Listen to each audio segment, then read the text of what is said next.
మరో 2 రోజుల్లో sarpanch, ZPTC, MPTC ఎన్నికల నోటిఫికేషన్. జూబ్లీహిల్స్ ఉప ఎన్నిక విజయం అధికార కాంగ్రెస్ ప్రభుత్వానికి ఊహించని ఉత్సాహాన్ని, రాజకీయంగా కొత్త బలాన్ని ఇచ్చింది. ఈ గెలుపును పునాదిగా చేసుకుని ప్రభుత్వం ఇక స్థానిక సంస్థల ఎన్నికలకు పూర్తి స్థాయిలో సిద్ధమవుతున్నట్లు తెలుస్తోంది. ముఖ్యంగా గ్రామీణ ప్రాంతాల్లో తమ పట్టును మరింత బలోపేతం చేసుకోవడానికి ఈ ఎన్నికలను ఒక సువర్ణావకాశంగా కాంగ్రెస్ భావిస్తోంది.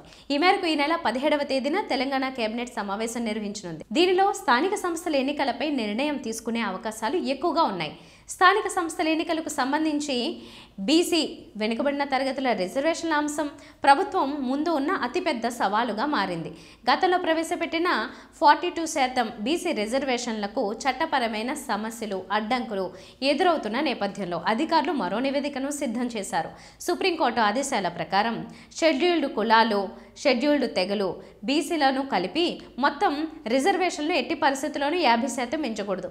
ఈ న్యాయపరమైన పరిమితిని దృష్టిలో ఉంచుకుని మొత్తం 50% పరిమితిలోనే బీసీలకు రిజర్వేషన్లు కేటాయించేలా అధికారులు మార్గాలను అన్వేషించారు. దీనికి సంబంధించి ఒక సమగ్ర నివేదికను ప్రభుత్వానికి సమర్పించారు.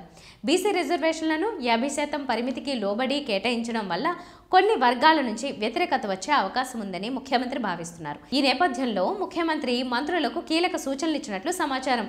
బీసీల నాయకులతో, ప్రజాప్రతినిధులతో మాట్లాడి న్యాయపరమైన చిక్కుల కారణంగానే ఈ నిర్ణయం తీసుకోవాల్సి వచ్చిందని, ఇది కేవలం తాత్కాలికమేనని వివరించాలని ఆయన సూచించినట్లు తెలుస్తోంది. బీసీ సంక్షేమం పట్ల ప్రభుత్వానికి ఉన్న చిత్తశుద్ధిని, భవిష్యత్తులో వారికి మరింత న్యాయం చేసే ప్రణాళికలను వివరించడం ద్వారా ఎన్నికలకు వెళ్లాలని కాంగ్రెస్ వ్యూహం రచిస్తోంది. ప్రస్తుత పరిణామాలు గమనిస్తే స్థానిక సంస్థల ఎన్నికల నోటిఫికేషన్ ఈ నెలాఖరులోగా లేదా తదుపరి నెల మొదటి వారంలోగా వచ్చే అవకాశాలు మెండుగా ఉన్నాయి.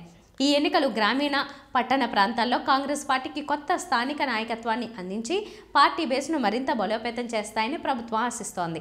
అలాగే ఎన్నికల తర్వాత కూడా తమ 6 గ్యారంటీల అమలుకు స్థానిక సంస్థల ద్వారా మరింత వేగం పుంజుకోవచ్చని అధికార వర్గాలు అంచనా వేస్తున్నాయి.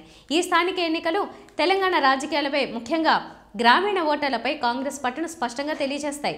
జూబ్లీహిల్స్ ఉప ఎన్నిక విజయం తర్వాత కాంగ్రెస్కు ఆత్మవిశ్వాసం పెరిగిపోయింది. ఈ ఊపులోనే స్థానిక సంస్థలకు వెళ్తే బాగుంటుంది అనేది ప్రభుత్వం భావిస్తోంది.